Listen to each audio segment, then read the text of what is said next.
से आप सभी को प्रणाम करती हूँ। मुझे उत्तराक्षर सांस्कृतिक केंद्र पटियाला की ओर से आग्रह हुआ था कि मैं हमारे हिंदी साहित्य के सूर्य माने जाने वाले कवि सूरदास जी के ऊपर अपना स्वर वक्तव्य प्रस्तुत करूँ। सूरदास जी का जन्म 1483 ईस्वी में रुनकता नामक गांव में हुआ। यह गांव मथुरा आगरा के समीप पड़ता है। कुछ विद्वानों का मत है कि सूर का जन्म सीही नामक ग्राम में हुआ। वह एक निर्धन सारस्वत के यहाँ हुए थे। वह बहुत विद्वान थे। उनकी लोग आज भी चर्चा करते हैं। मथुरा के बीच गऊ घाट पर आकर रहने लगे थे। सूरदास के पिता रामदास गायक थे। सूरदास का जन्मांधन होने का विषय में मतभेद है। जन्मांध होने के विषय में मतभेद है। प्रारंभ में सूरदास आगरा के समीप गऊ घाट पर रहते थे। वहीं उनकी भेंट श्री वल्लभाचार्य जी से हुई थी और वह उनके शिष्य बने। वल्लभाचार्य ने उनको पुष्टि मार्ग में दीक्षित कर के कृष्ण लीला पद गाने का आदेश दिया। सूरदास जी की मृत्यु गोवर्धन के निकट पाटसोला ग्राम में 1580 ईस्वी में हुई। सूरदास जी अष्टछाप के कवि थे। अष्टछाप महाप्रभु श्री वल्लभाचार्य जी एवं उनके पुत्र श्री विठलनाथ जी द्वारा संस्थापित 8 भक्तिकालीन कवियों का एक समूह था, जिन्होंने अपने विभिन्न पद एवं कीर्तियों के माध्यम से भगवान श्री कृष्ण की विभिन्न लीलाओं का गुणगान किया। अष्टछाप की स्थापना 1565 ईस्वी में हुई। अष्टछाप के 8 कवि हैं सूरदास जी, कृष्णदास जी, कुंभदास जी, छित स्वामी, गोविंद स्वामी, परमानंद दास, चतुर्भुज दास, नंददास जी। इन 8 कवियों को कृष्ण लीला के माध्यम से ही अष्टछाप में डाला गया। सूरदास जी की कविता विशेषता।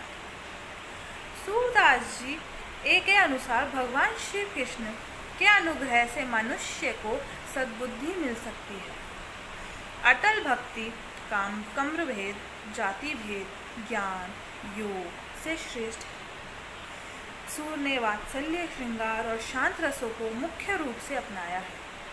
सूर ने अपनी कल्पना और प्रतिभा के सहारे कृष्ण के बाल्य रूप को अति सुंदर, सरस, सजीव और मनोवैज्ञानिक वर्णन किया है। बालकों की चपलता, स्पर्धा, अभिलाषा, आकांक्षा का वर्णन करने में विश्वव्यापी बाल स्वरूप का चित्रण किया है। बाल कृष्ण के एक एक चेष्टा का चित्रण में कवि ने कमाल की होशियारी एवं सूक्ष्म निरीक्षण का परिचय दिया है। इसी श्री कृष्ण का बाल अवस्था के ऊपर सूरदास की कुछ दोहे। सूरदास जी कहते हैं, मैया कबहू बढ़ेगी चोटी, कीती बैर मोही, दूध पियत भई यह अजहु है छोटी। तू जो कहती बल की बैनी, ज्यों त्यों ही लंबी मोटी, काड़त गुहत नन्हावत जय नागिन सी भुई रोटी। काचो दूध पियावती, पची पची दैती न माखन रोटी। सूरदास त्रिभुवन मनमोहन हरि हल्लर की जोटी। सूरदास जी ने भाव रामकली राग में बद्ध यह पद बहुत ही सरस है। बाल स्वभाववश प्राय श्री कृष्ण दूध पीने में आनाकानी किया करते थे। तब एक दिन माता यशोदा ने प्रलोभन दिया कि हे कान्हा, तू नित्य दूध पिया कर, इससे तेरी चोटी दाऊ बलराम जैसी मोटी व लंबी होएगी। मैया के कहने पर कान्हा दूध पीने लगे। अधिक समय बीतने पर एक दिन कन्हैया बोले, अरे मैया, मेरी ये चोटी कब बढ़ेगी? दूध पीते हुए मुझे कितना समय हो गया है, लेकिन अब तक भी वह वैसे की वैसी ही है। तू तो कहती थी कि दूध पीने से मेरी चोटी दाव की चोटी जैसी हो जाएगी। अब इसीलिए तू मुझे नित्य नहलाकर बालों को कंघी कर संवारती है, चोटी गूंथती है, जिससे चोटी बढ़कर नागिन जैसी लंबी हो जाएगी। कच्चा दूध भी तू इसीलिए पिलाती है। इस चोटी के ही कारण तू मुझे माखन व रोटी भी नहीं देती। तो और ऐसे यह कहकर श्री कृष्ण जी नाराज हो जाते हैं मैया से, वह रूठ जाते हैं। ऐसी ऐसी बारीकियों को सूरदास जी ने बहुत ही होशियारी से और प्यार से संजोया है। सूरदास जी संजोया है। सूर ने भक्ति के साथ श्रृंगार को जोड़कर उसके संयोग वियोग पक्षों जैसा वर्णन किया है, वैसा अन्यत्र दुर्लभ है। जो कोमलकांत पदावली, भावानुकूल शब्द चयन, सार्थक अलंकार योजना, धारावाही प्रवाह, संगीतमकता एवं सजीवता सूर की भाषा में है, उसे देखकर तो यही कहना पड़ता है कि सूर ने ही सर्वप्रथम ब्रज भाषा को साहित्यिक रूप दिया। सूर ने स्थान स्थान पर कूट पद भी लिखे हैं। सूर ने यशोदा आदि के शील गुण आदि का सुंदर चित्रण किया है। सूर काव्य के प्राकृतिक सौंदर्य का सूक्ष्म और सजीव वर्णन देते हैं। सूरदास जी की कविता में पुराने आख्यानों और कथनों का उल्लेख बहुत ही स्थानों में मिलता है। सूर्य का काव्य भाव पक्ष की दृष्टि से ही महान नहीं है, कला पक्ष की दृष्टि से भी वह उतना ही महत्वपूर्ण है। सूर की भाषा सरल, स्वाभाविक तथा वाग्वैदिक पूर्ण है। अलंकार योजना की दृष्टि से भी उनका कला पक्ष सबल है।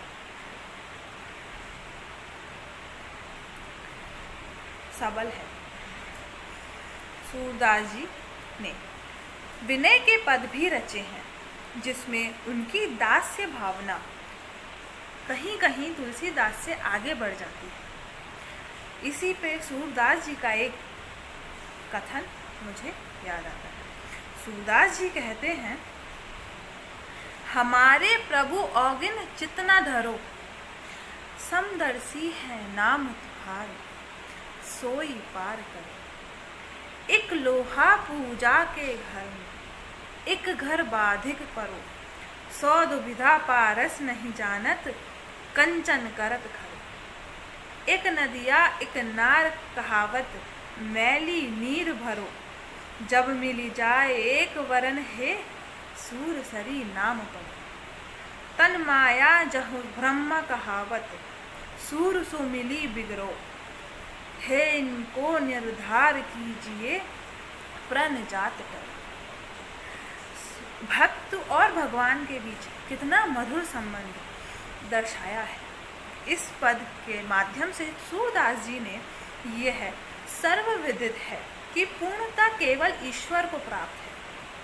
अपूर्णता के कारण मनुष्य से त्रुटियां स्वाभाविक है। इसीलिए सूरदास ने भगवान से अवगुण समाप्त करने ही नहीं, बल्कि उसे हृदय में न धरने की प्रार्थना की। सूरदास जी कहते हैं, मेरे स्वामी, मेरे दुर्गुणों पर ध्यान मत दीजिए, आपका नाम समदर्शी है, उस नाम के कारण ही मेरा उद्धार कीजिए। एक लोहा पूजा घर में रखा है और एक लोहा कसाई के यहाँ पड़ा है, किंतु पारस ये नहीं जानता वह किस लोहे को सोना कर रहा है। वह आगे कहते हैं, एक नदी कहलाती है और एक नाला, दोनों जिसमें गंदा पानी भरा है। किंतु जब दोनों गंगा जी में मिल जाते हैं तब उनका एक सा रूप होकर गंगा नाम पड़ जाता है। इसी प्रकार सूरदास जी कहते हैं, यह शरीर माया का कार्य और जीव ब्रह्माकांश है। कहा जाता है किंतु माया के साथ तादात्म्यता हो जाने के कारण वह ब्रह्मा रूप जीव बिगड़ गया है, अपने स्वरूप से च्युत हो गया है। अब या तो आप इनको पृथक कर दीजिए, नहीं तो आपकी प्रतिज्ञा मिट जाती है। इस सूरदास जी की 5 ग्रंथ हैं जो बहुत ज़्यादा मशहूर हैं। उनकी रचनाएं बहुत ही ज़्यादा सरल और स्वाभाविक तरीके से लिखी गई हैं। उनकी प्रसिद्ध रचनाएं हैं सूरसावली, सूरसागर, साहित्य लहरी, नल दमयंती और ब्याहलो। सूरसागर में महाकवि सूरदास जी द्वारा कृत सबसे मशहूर ग्रंथों में से एक है। अपनी इस कृति में सूरदास जी ने कृष्ण जी की लीलाओं का बेहद ही खूबसूरती से वर्णन किया है। आपको बता दूं कि महाकवि का यह ग्रंथ भक्ति रस में डूबा हुआ है।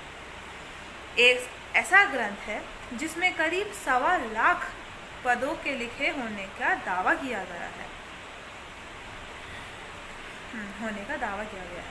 हालांकि वर्तमान में सूरसागर में महज 7 से 8 हज़ार ही पद बचे हुए हैं। आपको बता दें कि सूरदास जी की महान कृति की अलग अलग स्थानों पर करीब 100 से ज़्यादा कॉपियाँ प्राप्त हुई हैं।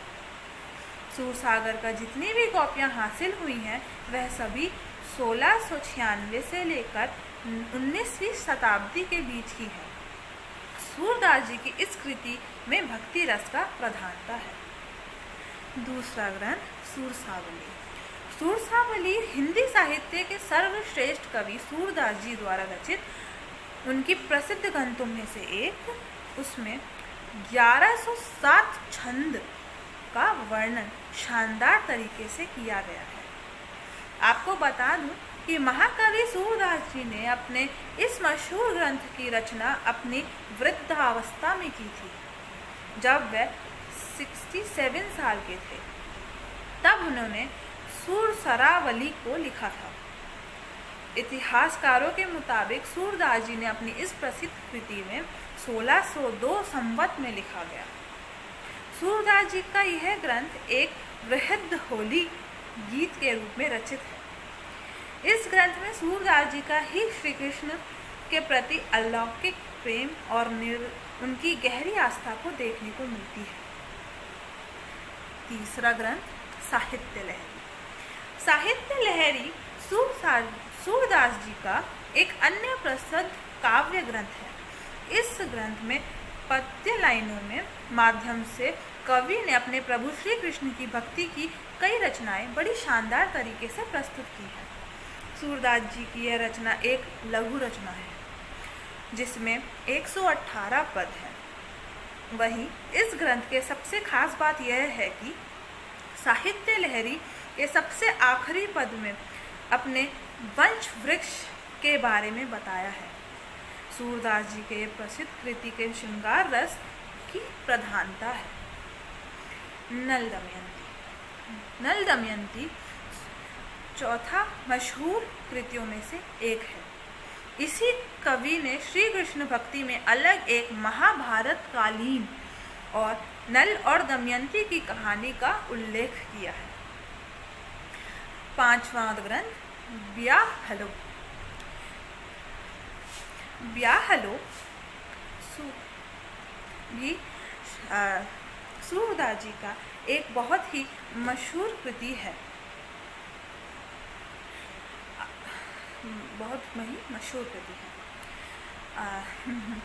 सूरदास जी के बारे में एक कहानी बहुत ही प्रसिद्ध है। उस कहानी में सूरदास जी के बारे में बताया गया है कि एक बार सूरदास जी कृष्ण जी की भक्ति में लीन होकर वल्लभाचार्य जी के आश्रम से निकल पड़ते हैं। उन्हें कुछ ज्ञात न होता वह कहाँ जा रहे हैं और वह किस तरफ मुड़ चुके हैं। वह भक्ति में लीन हुए हुए एक कुएं में जा गिरे। उस कुएं में गिरे हुए उन्हें 6 दिन हो गए और वह 6 दिन तक उसी में पड़े रहे। 7वें दिन भगवान श्री कृष्ण ने प्रकट होकर उन्हें दृष्टि प्रदान की। उन्होंने भगवान श्री कृष्ण के रूप माधुर्य का चक्कर पान किया।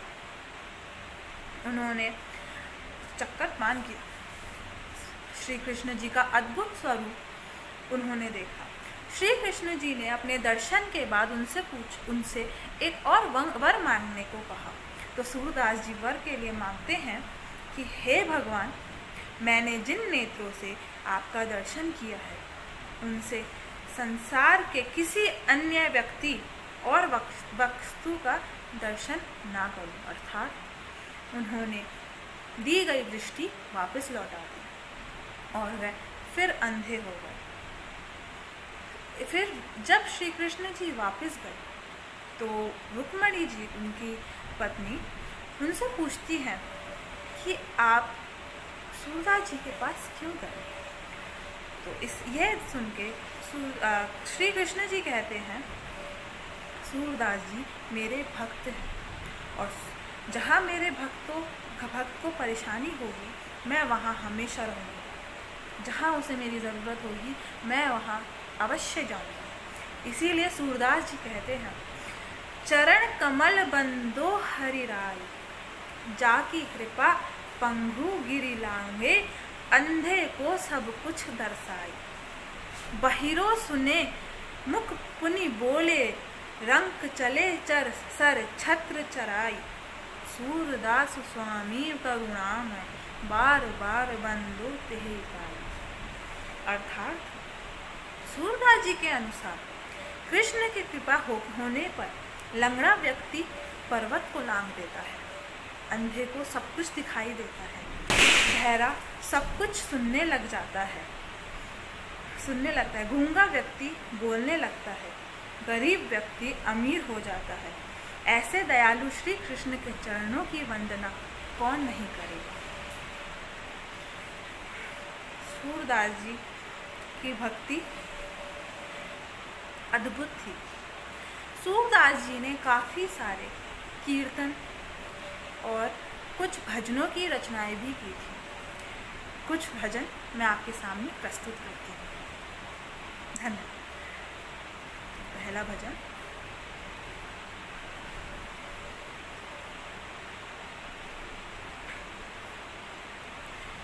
नैनन में लागी रहे गोपाल, नैनन में लागी रही गोपाल, नैनन में मैं जमुना जल भरन जाते रही, भर लाई हाँ जंजाल।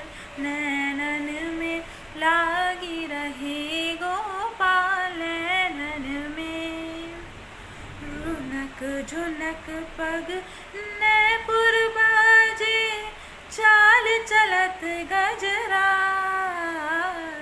नैनन में लागी रहे गोपाल, नैनन में बिन दिखे मोही कल न परत है, निस दिन रहत बिहार।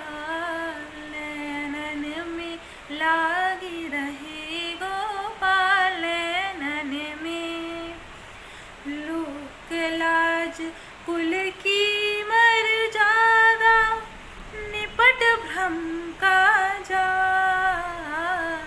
नैनन में लागी रहे गोपाल, नैनन में वृंदावन में रास रचो है, सहस्त्र गोपी एक लाल।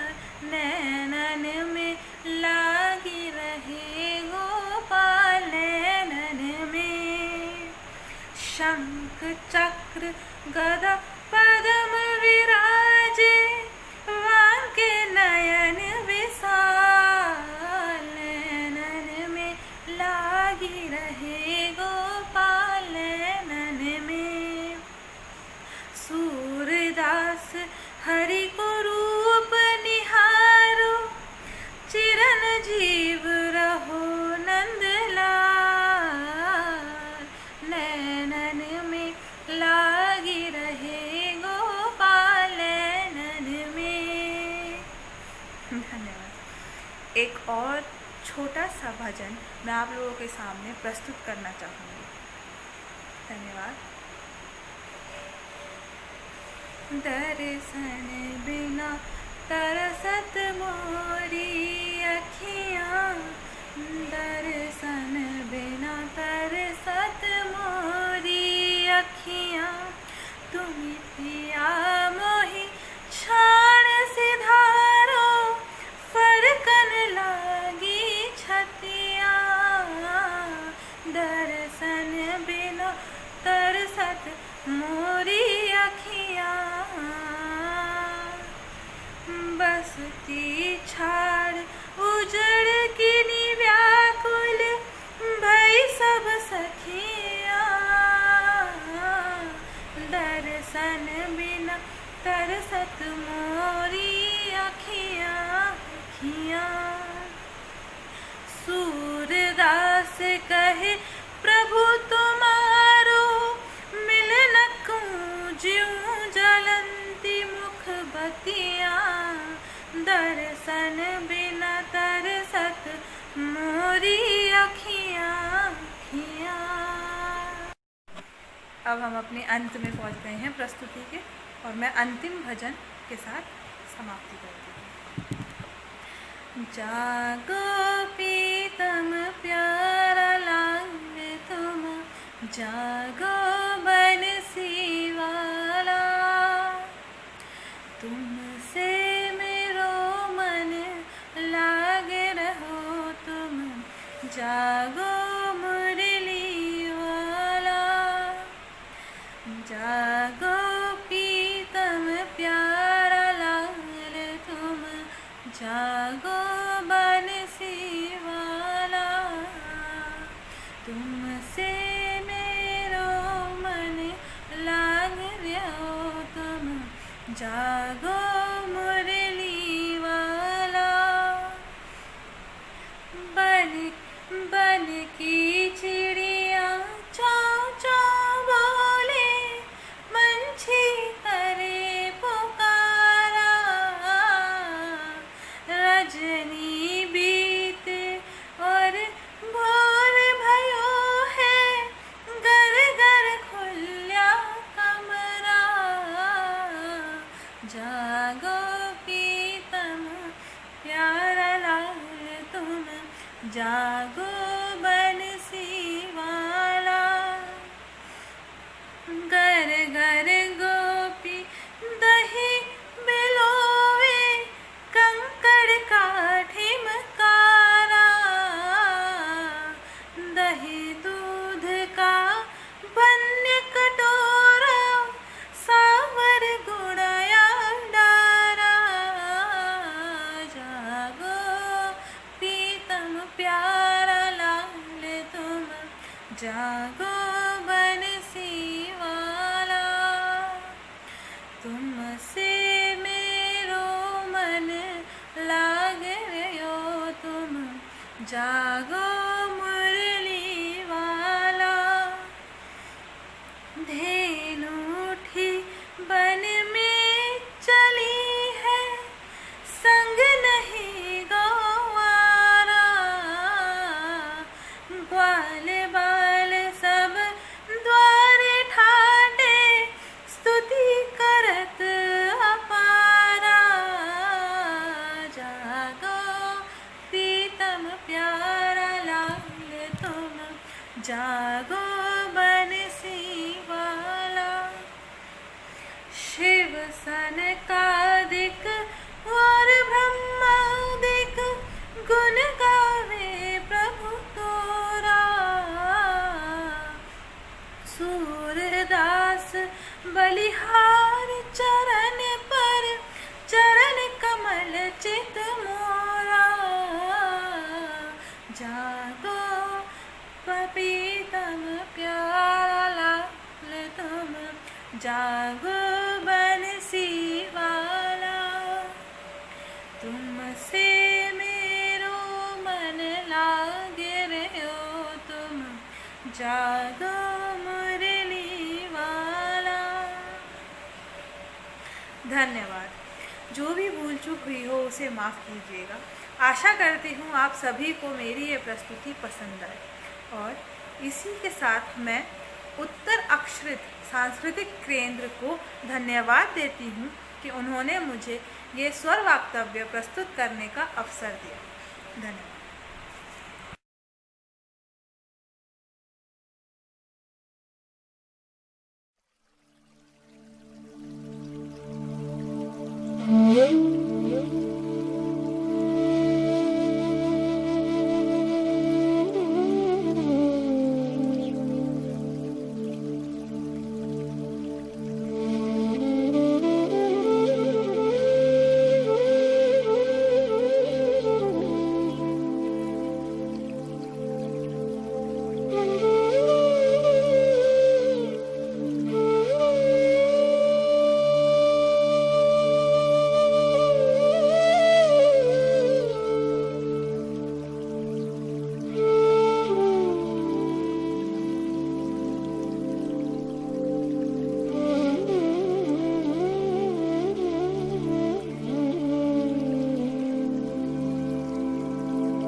परम सत्कारयोग श्रोतियों, ਅੱਜ ਦਾ programme North Zone Culture Centre Patiala ਵੱਲੋਂ, ਜਿਨ੍ਹਾਂ ਦੇ ਅਸੀਂ ਬਹੁਤ ਧੰਨਵਾਦੀ ਹਾਂ।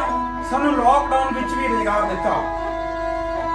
ਸੂਫੀ ਢਾਡੀ ਪਾਰਟੀ, ਦਾਸ ਰਮਾਨ ਅਲੀ, ਸਰੰਗੀ ਮਾਸਟਰ ਅਬਦੁਲ ਅਲੀ, ਰਵਿੰਦਰ ਧਨੋਆ ਜੀ ਤੇ ਸਾਥੀ ਜਗਰਾਜ ਸਿੰਘ ਜੀ।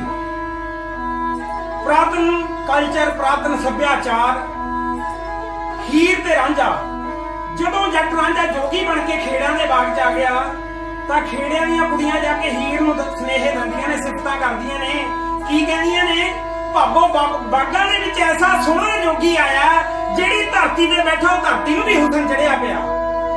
ਵਾਹ ਓਏ ਰੱਬਾ ਮੂਰਤਾਂ ਬਣਾਉਣ ਵਾਲਿਆ, ਕਿਹੜੀ ਪੱਟ ਕੇ ਜ਼ਮੀਨ ਮਿੱਟੀ ਲਾਉਣ ਵਾਲਿਆ। ਜਿਵੇਂ ਜਿਵੇਂ ਹੀਰ ਨੂੰ ਜਾ ਕੇ ਸੁਨੇਹੇ ਦਿੰਦੀਆਂ ਨੇ, ਸੂਫੀ ਢਾਡੀ ਪਾਰਟੀ ਗਾ ਕੇ ਹੈ ਕਿਉਂ ਦੱਸਦੀਆਂ ਨੇ।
ਪਾੜ ਲੇ।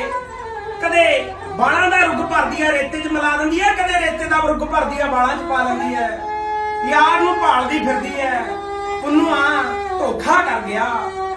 ਆ ਜਾ ਪੁੰਨੂਆ, ਨਾ ਜਾ ਪੁੰਨੂਆ। ਉੱਠ ਕੇ ਮਗਰ ਪੈੜ ਦੇ ਲੱਗੀ। ਡਾਚੀ ਦੀ ਪੈੜ ਦੇ ਮਗਰ ਮਗਰ ਜਾਂਦੀ ਐ, ਯਾਰ ਨੂੰ ਭਾਲਦੀ ਐ। ਕਿਵੇਂ ਭਾਲਦੀ ਐ? ਜੋੜੀ ਢਾ ਕੇ ਯਾਰ ਦੱਸਦੀ ਆ ਵੇ।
ਬੇਗੋ ਨਾਰ ਤੇ ਬੇਗੋ ਦੀਆਂ ਸਹੇਲੀਆਂ ਬੇਗੋ ਨੂੰ ਕਹਿੰਦੀਆਂ ਚੱਲ ਸਹੀ ਏ, ਚੱਲ ਸਖੀਏ ਲਾਹੌਰ ਨੂੰ ਚੱਲੀਏ, ਲੀੜੇ ਲੈਣ ਕੱਪੜੇ ਲੈਣ ਚੱਲੀਏ।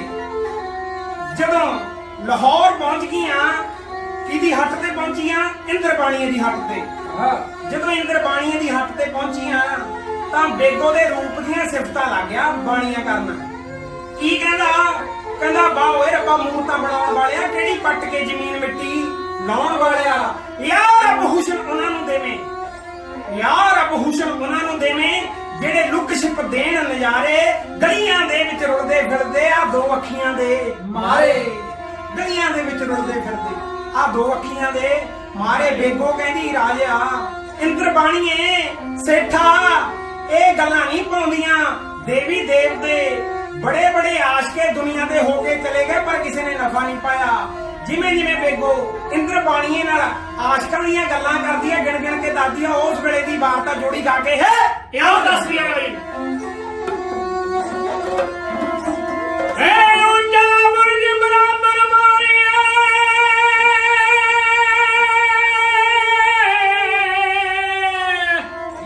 ਜੀ ਰਵਿੰਦਰ ਭਲਵਾਨ ਯਾਰ ਉੱਚਾ ਬੁਰਜ ਬਰਾਬਰ ਮੋਰੀ ਦੀਵਾ ਕਿਸ ਵਿਦ ਕਰੀਏ।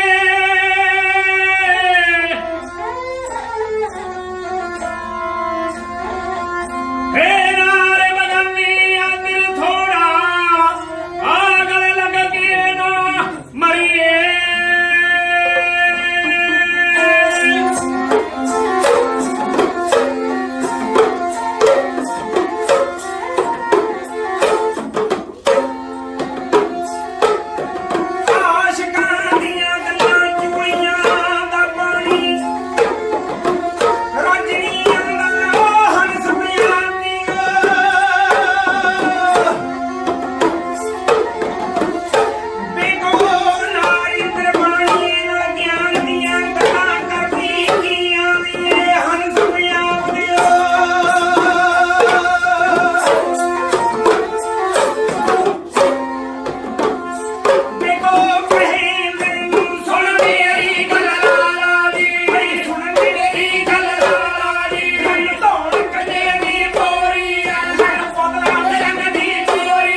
ਦੇ ਰੱਬਾ ਤੇਰੀ ਕੁਦਰਤ ਦਾ ਕਿਸੇ ਨੇ ਭੇਦ ਨਹੀਂ ਪਾਇਆ।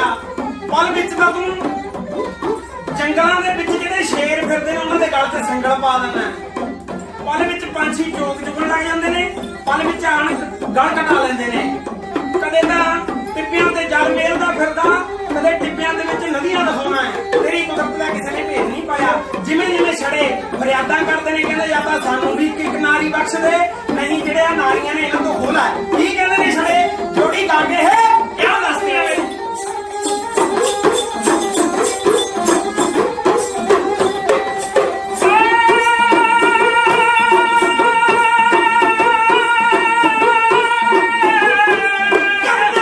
ਕਰਤੇ ਤੋਂ ਹਟਾਈਏ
North Zone cultural centre Patiala की प्रस्तुति मुंशी प्रेमचंद की कहानी नमक का दरोगा। जब नमक का नया विभाग बना और ईश्वर प्रदत्त वस्तु के व्यवहार करने का निषेध हो गया तो लोग चोरी छिपे इसका व्यापार करने लगे। अनेक प्रकार के छल प्रपंचों का सूत्रपात हुआ। कोई घूस से काम निकालता था, कोई चालाकी से। अधिकारियों के पौं वारा थे। पटवारी गिरी का सर्व सम्मानित पद छोड़ छोड़ कर लोग इस विभाग की बरकमदाजी करते थे। इसके दरोगा पद के लिए तो वकीलों का भी जी ललचाता था। ये वो समय था जब अंग्रेजी शिक्षा और ईसाई मत को लोग एक ही वस्तु समझते थे। फारसी का प्राबल्य था। प्रेम की कथाएं और श्रृंगार रस के काव्य पढ़कर फारसीदा लोग सर्वोच्च पदों पर नियुक्त हो जाया करते थे।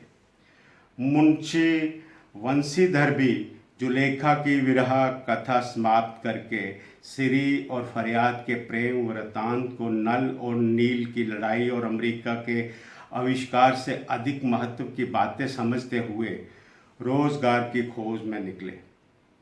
उनके पिता एक अनुभवी पुरुष थे। समझाने लगे, बेटा घर की दुर्दशा देख रहे हो, ऋण के बोझ से दबे हुए हैं। लड़कियां हैं, वे घास फूस की तरह बढ़ती चली जाती हैं। मैं कगारे का एक वृक्ष हो रहा हूँ, ना मालूम कब गिर पड़ूं।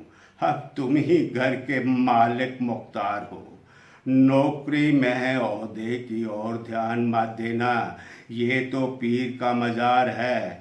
निगाह चढ़ावे और चादर पर रखनी चाहिए। ऐसा काम ढूंढना जहाँ कुछ ऊपरी आए हो।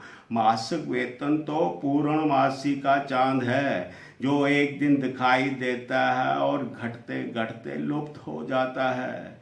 ऊपरी आय बहता हुआ स्रोत है, जिससे सदैव प्यास बुझती है। वेतन मनुष्य देता है, इसी से उसमें वृद्धि नहीं होती। ऊपरी आमदनी ईश्वर देता है, इसी से उसकी बरकत होती है। तुम स्वयं विद्वान हो, तुम्हें क्या समझाऊं। इस विषय में विवेक की बड़ी आवश्यकता है। मनुष्य को देखो, उसकी आवश्यकता को देखो और अवसर को देखो। उसके उपरांत जो उचित समझो करो। गर्ज वाले आदमी के साथ कठोरता करने में लाभ ही लाभ है, लेकिन बेगर्ज को दांव पर पाना जरा कठिन है। इन बातों को निगाह में बांध लो। ये मेरी जन्म भर की कमाई है। इस उपदेश के बाद पिताजी ने आशीर्वाद दिया। वंशीधर आज्ञाकारी पुत्र थे। ये बातें ध्यान से सुनी और तब घर से चल खड़े हुए। इस विस्तृत संसार में उनके लिए धैर्य अपना मित्र, बुद्धि अपनी पथ प्रदर्शक और आत्मावलंबन ही अपना सहायक था। लेकिन अच्छे शकुन से चले थे। जाते ही जाते नमक विभाग के दरोगा पद पर प्रतिष्ठित हो गए। वेतन अच्छा और ऊपरी आय का तो ठिकाना ही नहीं था। वृद्ध मुंशी जी को सुख समान मिला तो फूले न समाये। महाजन कुछ नरम पड़े। कलवार की आशालता लहलहाई। पड़ोसियों के हृदयों में शूल उठने लगे। जाड़े के दिन थे और रात का समय। नमक के सिपाही चौकीदार नशे में मस्त थे। मुंशी वंशीधर को यहाँ आए अभी 6 महीने से अधिक न हुए थे, लेकिन इस थोड़े समय में ही उन्होंने अपनी कार्य कुशलता और उत्तम आचार से अफसरों को मोहित कर लिया था। अफसर लोग उन पर बहुत विश्वास करने लगे। नमक के दफ्तर से 1 मील पूर्व की ओर जमुना बहती थी। उस पर नावों का एक पुल बना हुआ था।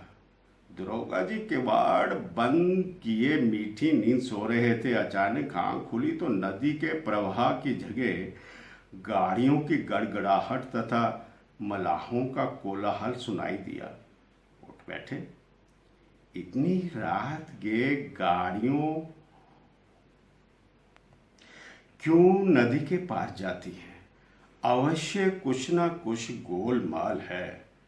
तर्क में ब्रह्म को पुष्ट किया, वर्दी पहनी, तमचा जेब में रखा और बात की बात में घोड़ा बढ़ाए हुए पुल पर आ पहुंचे।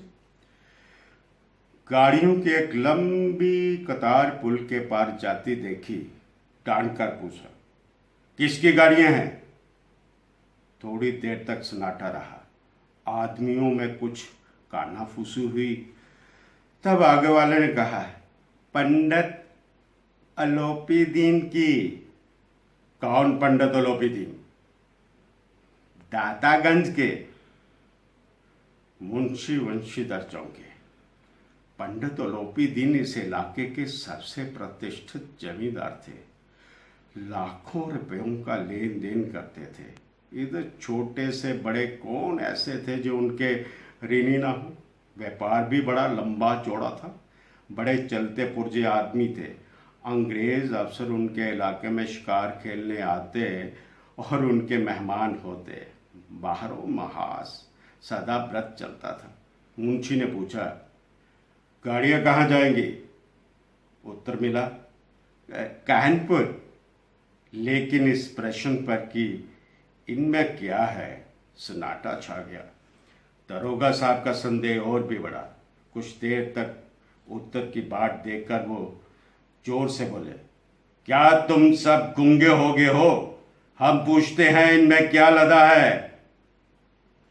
जब इस बार भी कोई उत्तर न मिला तो उन्होंने घोड़े को एक गाड़ी से मिलाकर बोरे को टटोला। भ्रम दूर हो गया। ये नमक के ढेले थे। पंडित अलोपी दीन अपने सजीले रथ पर सवार कुछ सोते कुछ जागते चले आते थे। अचानक कई गाड़ी वालों ने घबरा कर उनको जगाया और बोले, महाराज, दरोगा ने गाड़ियां रोक दी हैं और घाट पर खड़े आपको बुलाते हैं। पंडित अलोपी दीन का लक्ष्मी जी पर अखंड विश्वास था। वो कहा करते थे कि संसार का तो कहना ही क्या, स्वर्ग में भी लक्ष्मी का ही राज्य है। उनका ये कहना यथार्थ ही था। न्याय और नीति का सब लक्ष्मी के ही खिलौने हैं। इन्हें वो जैसे चाहती नचाती है। लेटे ही लेटे गर्व से बोले, चलो हम आते हैं। ये कहकर पंडित जी ने बड़ी निश्चिंतता से पान के बीड़े लगाकर खाए। फिर लिहाफ ओढ़े हुए दरोगा के पास आकर बोले, बाबूजी आशीर्वाद। कहिए, हमसे ऐसा कौन सा अपराध हुआ कि गाड़ियां रोक दी गई?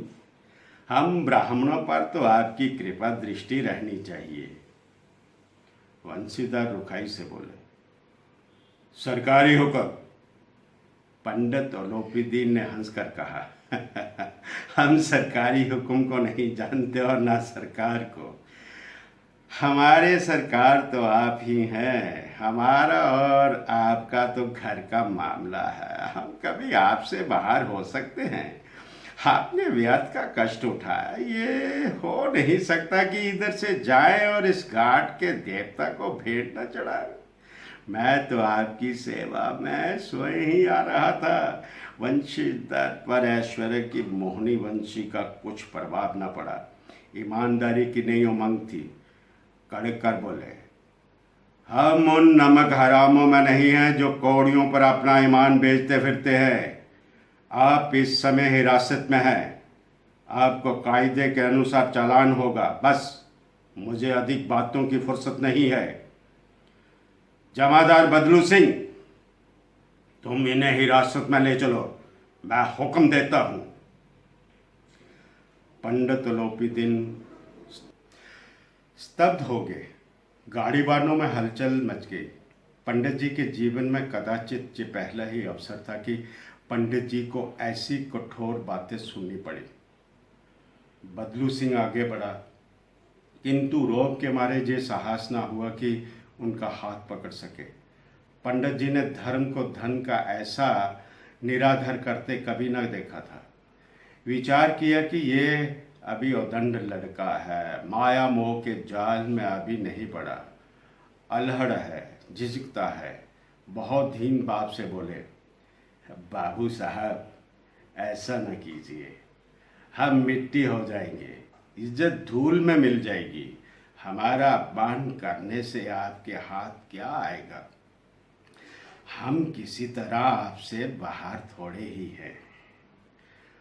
वंशीधर ने कठोर स्वर में कहा, हम ऐसी बातें नहीं सुनना चाहते। उलोपीदीन ने जिस सहारे को चट्टान समझ रखा था वो पैरों के नीचे खिसकता हुआ मालूम हुआ। स्वाभिमान और धन ऐश्वर्य की कड़ी चोट लगी, किंतु अभी तक धन की सांख्यिक शक्ति का पूरा भरोसा था। अपने मुख्तार से बोले, लाला जी, 1000 का नोट बाबू साहब की भेंट करो। आप इस समय भूखे सिंह हो रहे हैं। वंशीधर ने गर्म होकर कहा, 1000 नहीं, 1,00,000 भी मुझे सच्चे मार्ग से नहीं हटा सकते। धर्म की इस बुद्धिहीन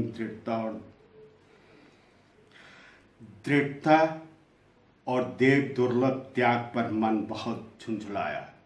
हाँ, दोनों शक्तियों में संग्राम होने लगा। धन ने उछल उछल कर आक्रमण करने शुरू किए। 1 से 5, 5 से 10, 10 से 15 और 15 से 20,000 तक नौबत पहुंची, किंतु धर्म अलौकिक वीरता के साथ वह शंख सेना के सम्मुख अकेला पर्वत की भांति अटल अविचलित खड़ा था। उलोपीदीन निराश होकर बोले, अब इससे अधिक मेरा साहस नहीं, आगे आपको अधिकार है। वंशीधर ने अपने जमादार को ललकारा, बदलू सिंह। मन में दरोगा जी को गालियां देता हुआ पंडित उलोपीदीन की ओर बढ़ा। पंडित जी घबराकर 2-3 कदम पीछे हट गए। अत्यंत दीनता से बोले, बाबू साहब, ईश्वर के लिए मुझ पर दया कीजिए। मैं 25,000 पर निपटारा करने को तैयार हूँ।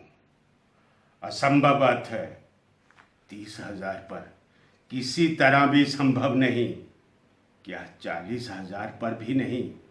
40,000 नहीं, 40 लाख पर भी असंभव है। बदलू सिंह, इस आदमी को हिरासत में ले लो। अब मैं एक शब्द भी नहीं सुनना चाहता। धर्म ने धन को पैरों तले कुचल डाला। उलोपीदीन ने एक हष्ट पुष्ट मनुष्य को हथकड़ियां लिए हुए अपनी तरफ आते देखा। चारों निराश और कातर दृष्टि से देखने लगे। इसके बाद मूर्छित होकर गिर पड़े। दुनिया सोती थी पर दुनिया की जीत जागती थी। सवेरे देखिए तो बालक वृद्ध सबके मुंह से यही बात सुनाई देती थी। जिसे देखिए वही पंडित जी के इस व्यवहार पर टीका टिप्पणी कर रहा था। निंदा की बौछारें हो रही थी, मानो संसार से अब पापी का पाप कट गया। पानी को दूध के नाम से बेचने वाला ग्वाला, कल्पित रोज नाम से भरने वाले अधिकारी वर्ग, रेल में बिना टिकट सफर करने वाले बाबू लोग, जाली दस्तावेज बनाने वाले सेठ और साहूकार, ये सब के सब देवताओं की भांति गर्दनें चला रहे थे। जब दूसरे दिन पंडित उलोपीदीन अभियुक्त होकर कांस्टेबलों के साथ हाथों में हथकड़ियां, हृदय में गलानी और क्षोभ भरे लज्जा से गर्दन झुकाए अदालत की तरफ चले तो सारे शहर में हलचल मच गई। मेलों में कदाचित आंखें इतनी व्यग्र न होगी। भीड़ के मारे छत और दीवार में कोई भेद न रहा, किंतु अदालत में पहुंचने की देर थी। पंडित उलोपीदीन अगाध वन के सिंह थे। अधिकारी वर्ग उनके भक्त, अमले उनके सेवक, वकील मुख्तार उनके आज्ञापालक और अर्दली चपरासी तथा चौकीदार तो उनके बिना मोल के गुलाम थे। उन्हें देखते ही लोग चारों तरफ से दौड़े। सभी लोग विस्मित हो रहे थे, इसलिए नहीं कि उलोपीदीन ने ये कर्म किया, बल्कि इसलिए कि वह कानून के पंजे में कैसे आए। ऐसा मनुष्य जिसके पास असाध्य साधन करने वाला धन और अनन्य वाचालता हो, वो क्यों कानून के पंजे में आए। प्रत्येक मनुष्य उनके सहानुभूति प्रकट करता था। बड़ी तत्परता से इस आक्रमण को रोकने की नियमित वकीलों की एक सेना तैयार की गई। न्याय के मैदान में धर्म और धन के युद्ध ठन गया। वंशीधर चुपचाप खड़े थे। उनके पास सत्य के सिवा ना कोई बल था, ना स्पष्ट भाषण के अतिरिक्त कोई शस्त्र। गवाह थे किंतु लोभ से डामाडोल। जहाँ तक कि मुंशी जी को न्याय भी अपनी ओर कुछ खींचा हुआ दिख पड़ता था। वह न्याय का दरबार था, परंतु उसके कर्मचारियों पर पक्षपात का नशा छाया हुआ था। किंतु पक्षपात और न्याय का क्या मेल। जहाँ पक्षपात हो वहाँ न्याय की कल्पना नहीं की जा सकती। मुकदमा शीघ्र ही समाप्त हो गया। डिप्टी मजिस्ट्रेट ने अपनी तजवीज़ में लिखा, पंडित लोपीदीन के विरुद्ध दिए गए प्रमाण निर्मूल और क्षमात्मक हैं।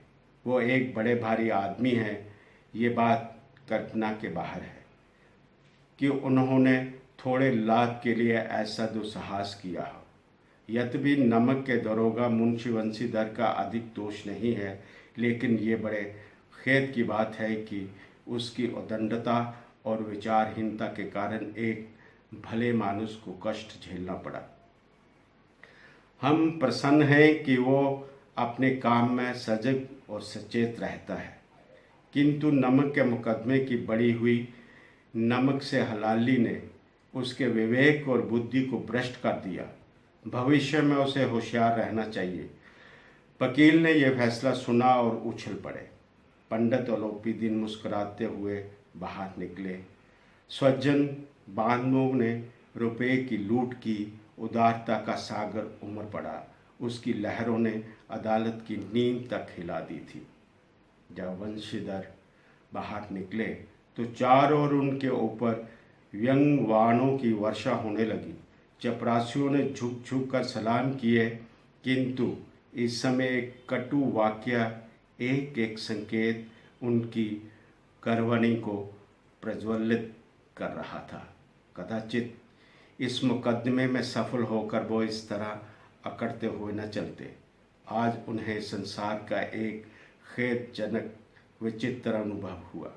न्याय और विद्वता, लंबी चौड़ी उपाधियाँ, बड़ी बड़ी दाढ़ियाँ, ढीले चोगे एक भी सच्चे आदर का पात्र नहीं है। वंशीधर ने दंड से बैर मोल लिया था। उसका मूल्य चुकाना अनिवार्य था। कठिनता से एक सप्ताह बीता होगा कि मुअत्तली का परवाना आ पहुंचा। कार्य प्राणता का दंड मिला। बेचारे मगन हृदय शौक और खेद व्यथित घर को चले। बूढ़े मुंशी जी तो पहले ही से कुड़बुड़ा रहे थे कि चलते चलते इस लड़के को समझाया था, लेकिन इसने एक न सुनी। सब मनमानी करता है। हम तो कलवार और कसाई के तगादे सहे, बुढ़ापे में भक्त बनकर बैठे और वहाँ बस वही सूखी तनख्वाह। हमने भी तो नौकरी की है और कोई ओहदेदार नहीं थे, लेकिन काम किया, दिल खोल कर किया, और आप ईमानदार बनने के चले हैं। घर में चाहे अंधेरा हो, मस्जिद में अवश्य दिया जलाएंगे। खेद ऐसी समझ पर पढ़ना लिखना सब अकारत गया। इसके थोड़े ही दिनों बाद जब मुंशी वंशीधर इस दुर्व्यवस्था में घर पहुंचे और बूढ़े पिताजी ने समाचार सुना तो सिर पीट लिया। बोले, जी चाहता है कि तुम्हारा और अपना सिर फोड़ लूं। बहुत देर तक पछता पछता कर हाथ मलते रहे। क्रोध में कुछ कठोर बातें भी कही, और यदि वंशीधर वहां से टल न जाते तो अवश्य ही ये क्रोध विकट रूप धारण करता। वृद्ध माता भी दुख हुआ। जगन्नाथ और रामेश्वर यात्रा की कामना मिट्टी में मिल गई। पन्नी ने कई दिनों तक सीधे मुंह बात तक नहीं की। इसी प्रकार एक सप्ताह बीत गया। सांध्य का समय था। बूढ़े मुंशी जी बैठे बैठे राम नाम की माला जप रहे थे। इसी समय उनके द्वार पर सजा हुआ रथ आकर रुका। हरे और गुलाबी पर्दे, पछहिए बैलों की जोड़ी, उनकी गर्द में नीले धागे, सींग पीतल से जड़े हुए, कई नौकर लाठियां कंधों पर रखे साथ थे। मुंशी जी अगवानी को दौड़ देखा तो पंडित लोपी दीन है। झुककर दंडवत की और लल्लो चप्पो की बातें करने लगे। हमारा भाग्य उदय हुआ जो आपके चरण इस द्वार पर आए। आप हमारे पूज्य देवता है। आपको कौन सा मुंह दिखावें, मुंह तो कालख लगी हुई है, किंतु क्या करें, लड़का भागा कपूत है, नहीं तो आपसे क्या मुंह छिपाना पड़ता। ईश्वर निसंतान चाहे रखे पर ऐसी संतान न दे। ओलोपी दीन ने कहा, नहीं भाई साहब, ऐसा न कहिए। मुंशी जी ने चकत होकर कहा, ऐसी संतान को और क्या कहूँ। ओलोपी दीन ने वात्सल्यपूर्ण स्वर में कहा, कुल तिलक और पुरखों की कीर्ति उज्जवल करने वाले संसार में ऐसे कितने धर्मपरायण मनुष्य हैं जो धर्म पर अपना सब कुछ अर्पण कर सके। पंडित ओलोपी दीन ने वंशीधर से कहा, दरोगा जी से खुशामद न समझिए। खुशामद करने के लिए मुझे इतना कष्ट उठाने की जरूरत ना थी। उस रात को आपने अपने अधिकार बल से अपनी हिरासत में लिया था, किंतु आज मैं स्वेच्छा से आपकी हिरासत में आया हूँ। मैंने हजारों रईस और अमीर देखे, हजारों उच्च पद से काम पड़ा, किंतु परास्त किया तो आपने। मैंने सबको अपना और अपने धन का गुलाम बनाकर छोड़ दिया। मुझे आज्ञा दीजिए कि आपसे कुछ भी नहीं करूं।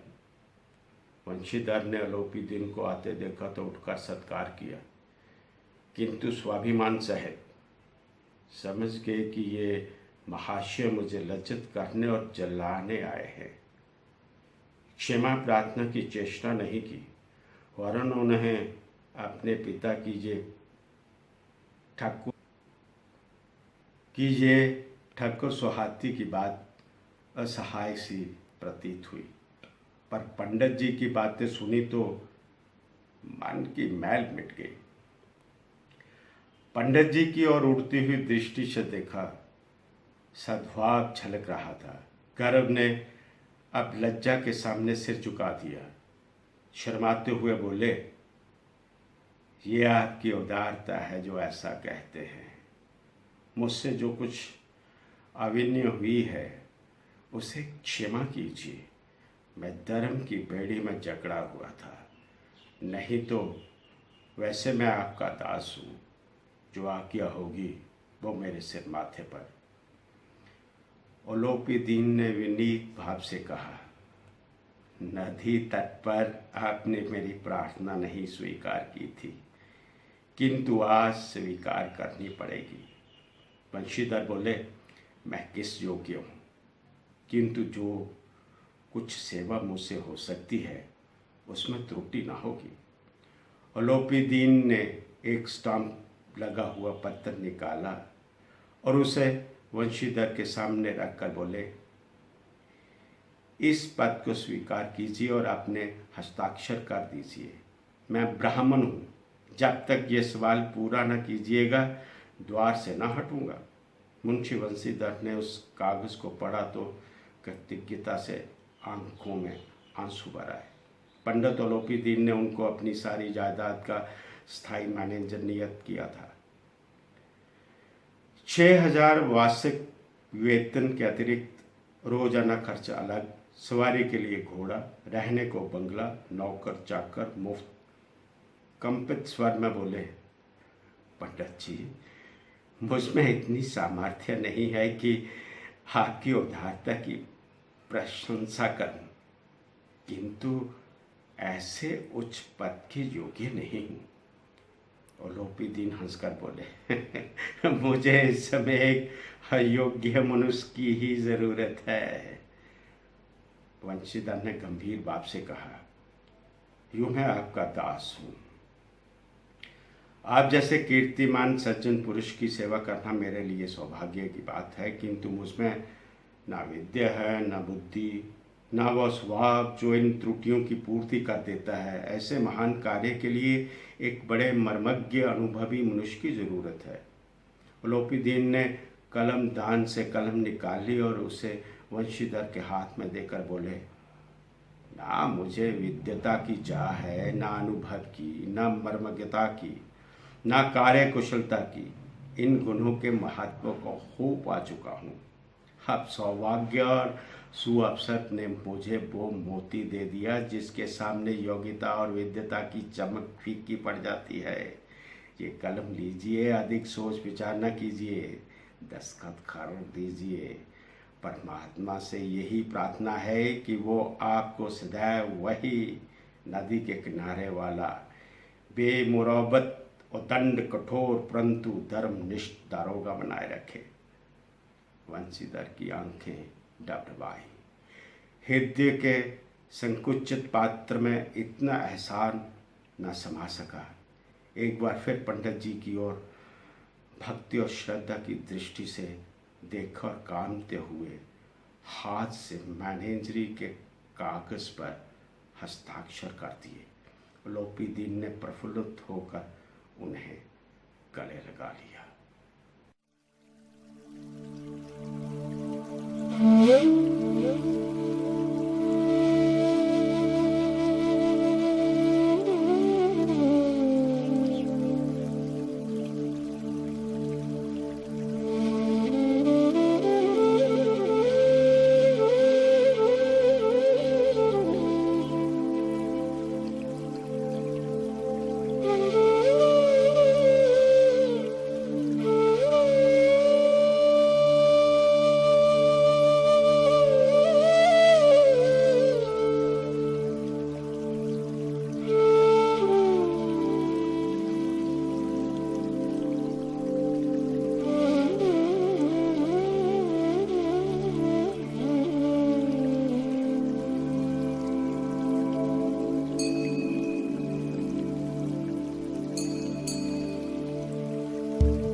आशा है अच्छे होंगे।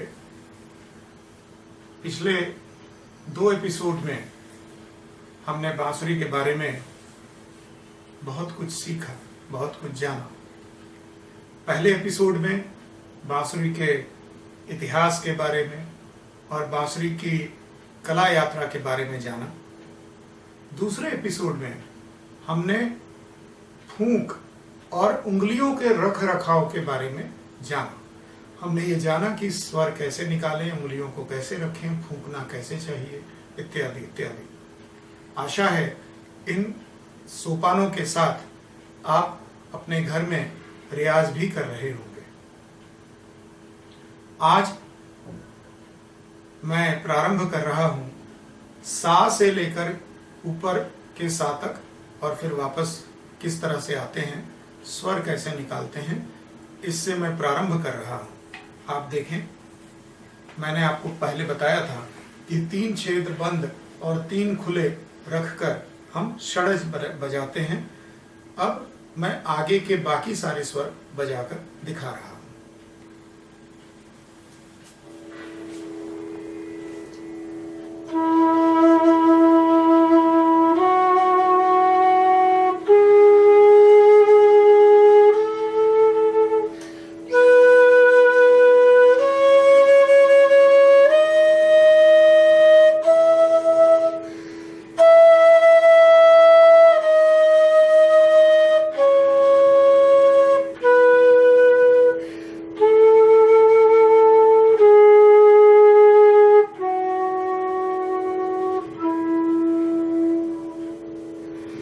ये सा से लेकर के मध्य सप्तक के सा से तार सप्तक के सा तक मैंने आपको बजाकर दिखाया। आप सबको पता है ये सा 3 छेद बंद। अगर हम एक स्वर एक छेद खोल देते हैं तो ये रे बजता है, ऋषभ, जिसका पूरा नाम है षडज, ऋषभ, गंधार, मध्यम, पंचम, धैवत, निषाद। ये पूरे नाम है, स्वरों के पूरे नाम है। हम चूंकि इसको बार बार लेते हैं इसलिए हम एब्रिविएशन का, शॉर्ट नेम का प्रयोग करते हैं। षडज के लिए सा, ऋषभ के लिए रे, गंधार के लिए ग। तो सारे गामा पाधा नी, ये 7 स्वर, इनको हम इस प्रकार से कहते हैं, लेकिन इनका जो पूरा नाम है वो भी हमको जानना चाहिए। तो ये ऋषभ यानी रे इस प्रकार से बजेगा, 2 छेद बंद और 4 छेद खुले। क्रमशः जब हम एक उंगली और उठाते हैं तो ये गंधार या ग बजता है। म बजाने के लिए हमें पूरी उंगली उठाना नहीं है। अगर हमको शुद्ध म बजाना है तो आधा ही छेद खोलना है, आधा ही छिद्र खुला रखना है, तो ये मध्यम बजता है। अगर हम पूरा छिद्र खोल देंगे तो ये तीव्र मध्यम बनेगा।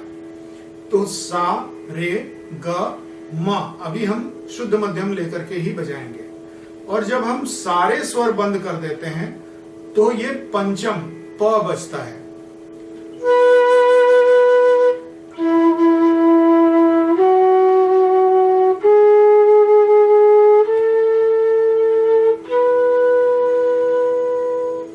ये मैंने सारे स्वर बंद किए हुए हैं, लेकिन मेरा ये सुझाव है, सजेशन है कि अगर पंचम बजाना है तो ऊपर की उंगली खोल देंगे तो ज्यादा अच्छा रहेगा। उसके कई कारण हैं जो कि फिर मैं बाद में बताऊंगा अगर समय मिला तो। लेकिन अगर ऊपर का स्वर, ये ऊपर का छिद्र खोल देते हैं तो पंचम बजाने में ज्यादा रिस्क नहीं होता। जैसे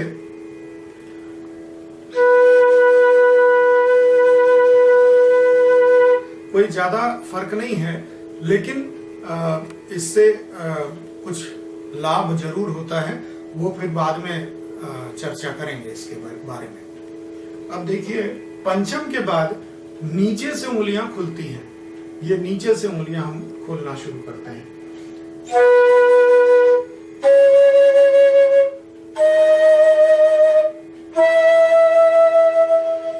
अब ये जो नीचे से उंगलियां हमने खोली, इसमें अगर हम थोड़ा कम फूंकेंगे तो मंद्र सप्तक बजने लग जाएगा। इसमें अगर हम कम फूंकें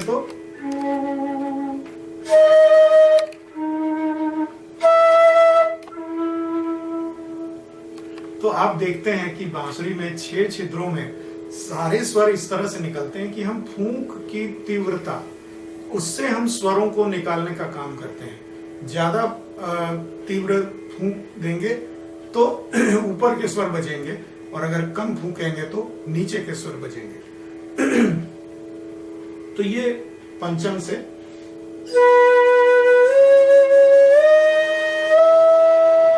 और फिर क्रमशः उसी क्रम में वापस भी आएंगे।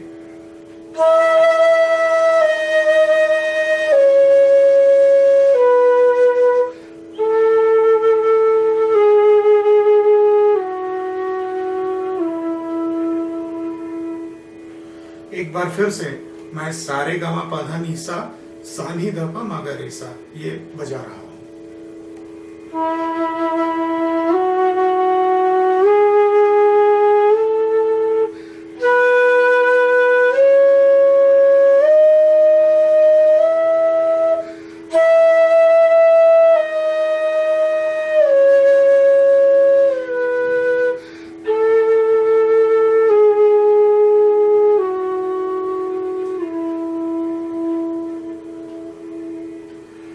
तो ये हमारी पहली सरगम निकली, और अभी हम इस वर्कशॉप के तीसरे सोपान में हैं, तीसरे दिन हम मिल रहे हैं।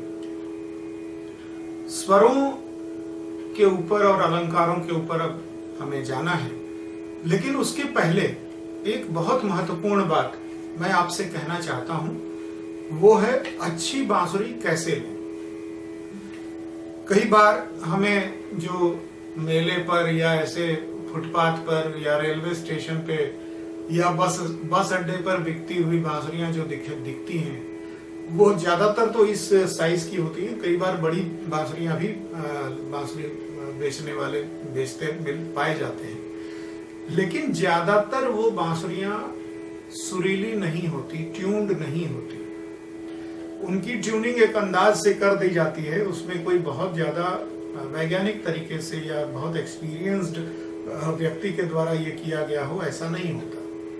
तो वो उन्होंने कोई भी बांस लिया और उसको कहीं भी छेद कर दिया और उसके बाद थोड़ा बहुत बजा दिया उसको, और चूंकि खरीदने वाले को स्वर का ज्यादा ज्ञान नहीं होता तो उसको हर बांसुरी अच्छी लगती है।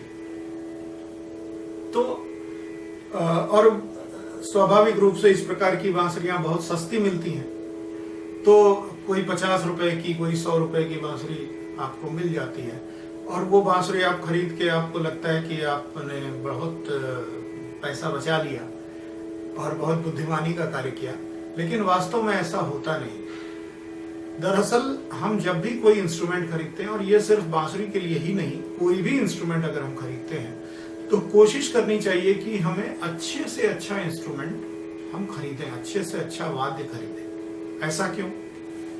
ऐसा इसलिए क्योंकि जब हम बांसुरी बजा रहे हैं, ये जो बांसुरी मेरे हाथ में है, ये सिर्फ यही बांसुरी नहीं है, इसमें जो फूंक है वो मेरे फेफड़े से आती है।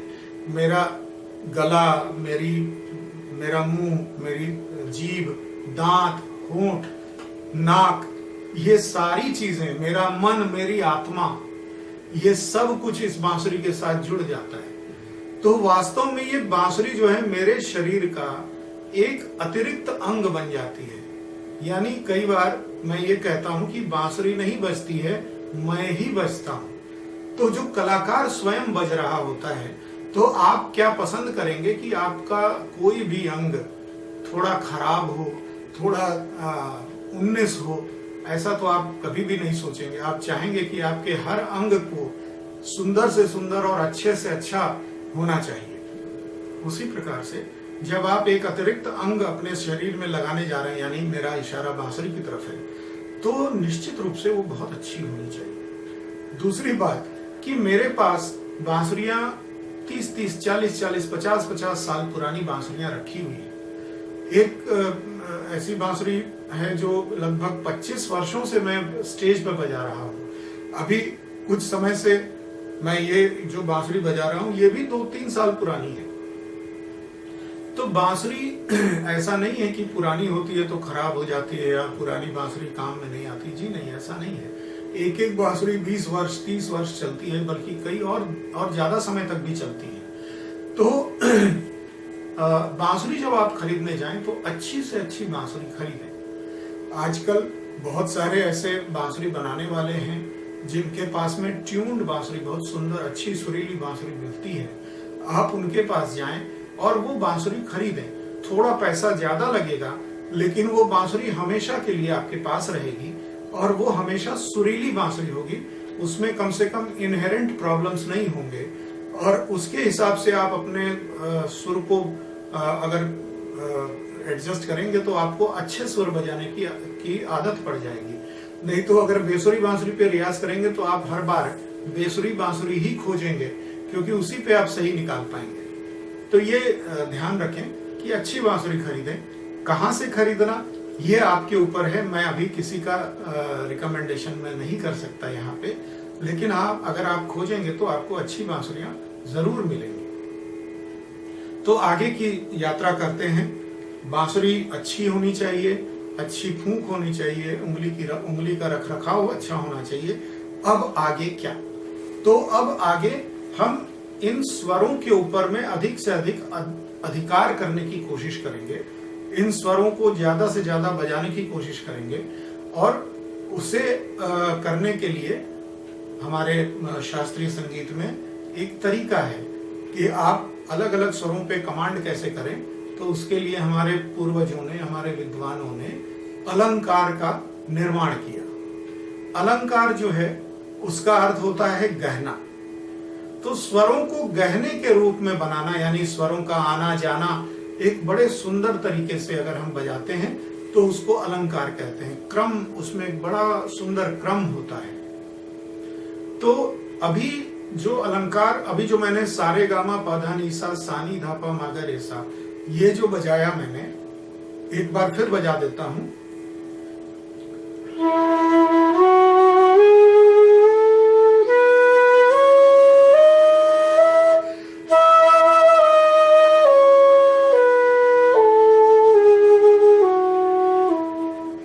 तो ये आना और जाना, ऊपर चढ़ना और फिर नीचे उतरना, ये हर अलंकार में आपको मिलेगा। अभी जो मैंने बजाया वो भी एक प्रकार का अलंकार ही है।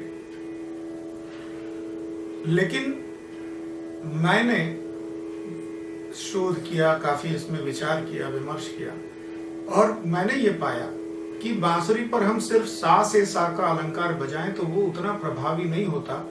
मेरे ख्याल से कम नीचे के पंचम से लेकर के ऊपर के पंचम तक बजाना चाहिए। तो नीचे का पंचम कैसे है? ये जो सा है इसकी मोटी आवाज है और ऊपर के सा की पतली आवाज है। स्थान वही है, उंगलियां वही हैं, सिर्फ फूंक के दबाव से, प्रेशर से हम ऊपर का सा या नीचे का सा बजाते हैं। तो जो नीचे का सा है, आपने ध्यान दिया होगा, उसकी आवाज मोटी है।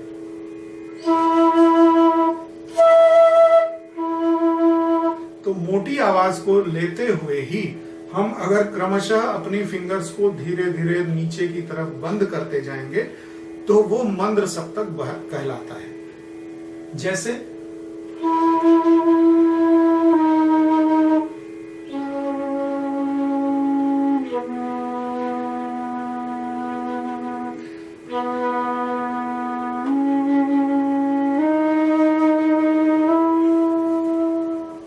ये जो मोटी आवाज है, इस मोटी आवाज को लेकर के अगर हम आगे बढ़ते हैं तो वो मंद्र सप्तक कहलाता है। अब आप देखें, पंचम, नीचे का पंचम बजाना, ये प बजाना, मोटी आवाज का प, ये एक अगला एक कठिन पॉइंट होता है बांसुरी बजाने वालों के लिए। अगर कहीं भी उंगली लीक होगी तो ये नीचे का पंचम तो पक्का है कि नहीं बजेगा। तो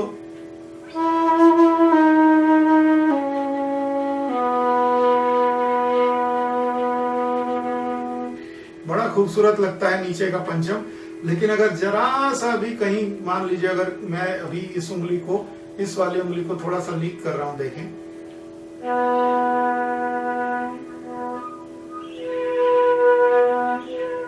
तुरंत आवाज खराब होने लगती है। तो ये हमारा एक परीक्षा भी है कि पंचम अगर हमसे बज रहा है तो इसका मतलब कि सारी उंगलियां ठीक से बंद हैं। तो पंचम से हमारा अलंकार शुरू करते हैं। प ध नी सा, रे गा मा पा धा नी सा, और फिर ऊपर का रेगा मापा। ऊपर का रेगा मापा कैसे? ये सा तक हमने सीखा, अब इसके ऊपर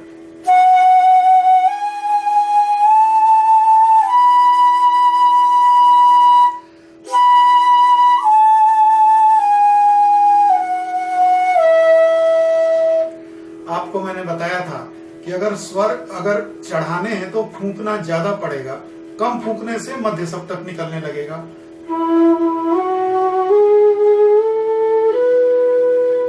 ज्यादा फूंकने से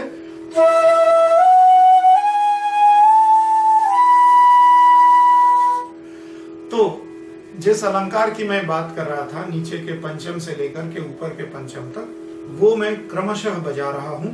आपको अपने घर पर इसका रियाज करना है।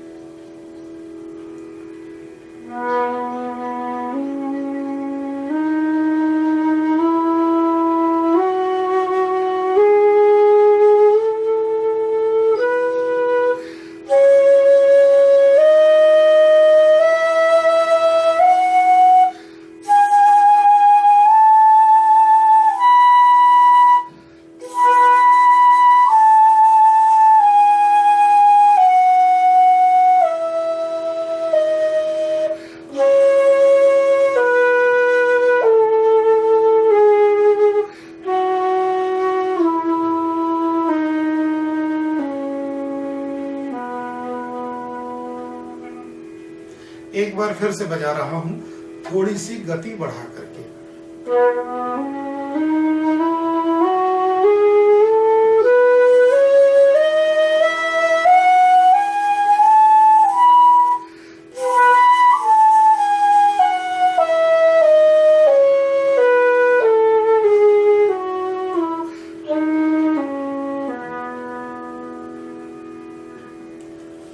ये इस प्रकार से अलंकार हम बजाएं। ये मैंने पहला अलंकार बजाया।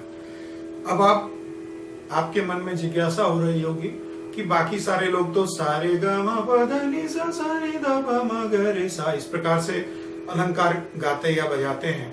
आपने पंचम से क्यों बताया और ऊपर के पंचम तक क्यों बताया? दरअसल हमारे पास जो जितना भी स्वरों का खजाना है, मुझको लगता है कि प्रतिदिन उन सबसे मुलाकात होनी आवश्यक है। आपने ये कहावत सुनी होगी कि out of site is out of mind. हम जिसको रोज नहीं देखते उसको धीरे धीरे भूलने लगते हैं। आप अगर अपने स्वरों को जो स्वर आपके अधिकार में हैं, जो आप बजा सकते हैं, उन स्वरों से अगर रोज मुलाकात नहीं करेंगे तो वो स्वर आपको जब जरूरत होगी तो वो आपके पास आकर खड़े नहीं होंगे। इसलिए जिन स्वरों पे आपको अधिकार होना चाहिए उनको अपने रोज के रियाज में, रोज के अभ्यास में उसको सम्मिलित करना आवश्यक है। और इसलिए नीचे के मंद्र सप्तक के पंचम से तार सप्तक के पंचम के जो स्वर हैं वो हम सबसे ज्यादा प्रयोग में लाते हैं बांसुरी वादन के दौरान, अलग अलग गीतों को या बंदिशों को या रागों को बजाते समय। तो उन सभी स्वरों को हम रोज अपने रियाज में सम्मिलित करें। और इसलिए मैंने यह तय किया कि जो बांसुरी में अलंकार होंगे वो कम से कम मंद्र सप्तक के पंचम से तार सप्तक के पंचम तक हम बजाएंगे। पूरी रेंज हम इस्तेमाल करेंगे और रोज उसको पॉलिश करते रहेंगे, रोज उसको संवारते रहेंगे, सजाते रहेंगे। तो ये कारण था जिसके लिए शुरू में ही स्पष्टीकरण दे देना बहुत आवश्यक था। तो ये जो अलंकार है, ये पहला अलंकार मैंने बजाया। अब एक दूसरा अलंकार जिसमें दो दो स्वर का कॉम्बिनेशन है, उसको आप देखें तो हर एक अलंकार में एक पैटर्न होता है। इस अलंकार में पैटर्न क्या है, दूसरा जो अलंकार है, पहले मैं अलंकार बजाता हूं फिर पैटर्न बताऊंगा।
इस प्रकार से मैंने कई अलंकारों की रचना की है।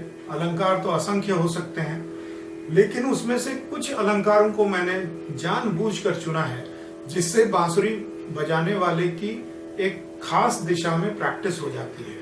उदाहरण के तौर पर अभी जो अलंकार, दूसरा अलंकार मैंने बजाया, इसमें जंप करके एक स्वर से दूसरे स्वर के बीच में बहुत गैप है। उस गैप को भरने की आदत, ये डालना, इसके लिए इस अलंकार को मैंने चुना है। अब ये अलंकार क्या है? प रे ध ग नी मा सा पा रे धा, इस प्रकार से आगे बढ़ता जाएगा। चूंकि स्केल ऊंचा है इसलिए मैं पूरी तरह से गा नहीं सकता, लेकिन आप देखें प रे। अब ये जो अलंकार का जो पहला चरण है, उसका वो चरण कैसे आया, उसमें पैटर्न क्या है? अगर हम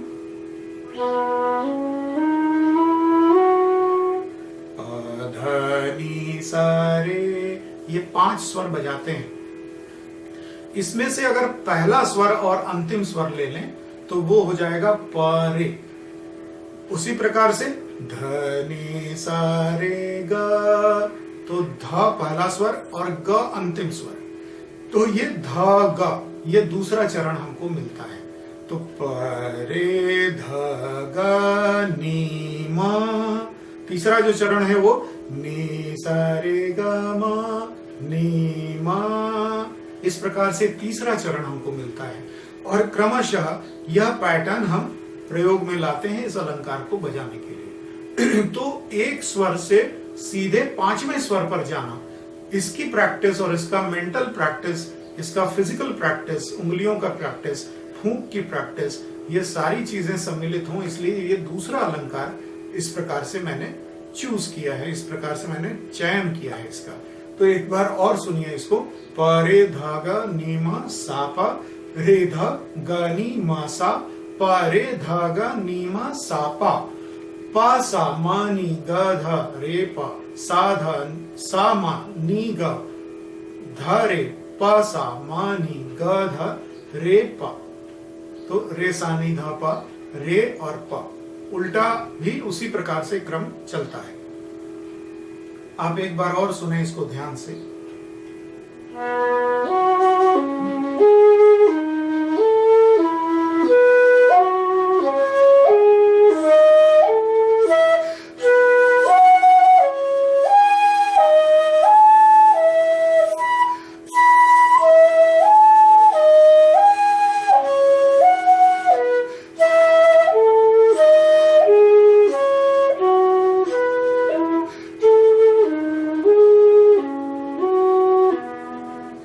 और जो पहला अलंकार था वो ये था,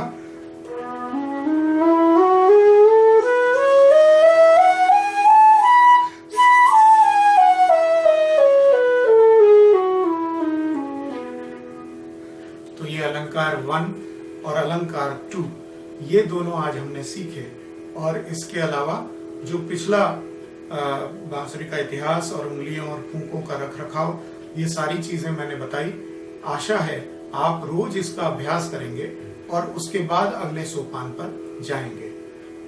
ये वर्कशॉप 6 दिनों का होगा और इन 6 दिनों में आपके मन में जो भी जिज्ञासा आए, आप NZCC के वेबसाइट में आपको मौका मिलेगा।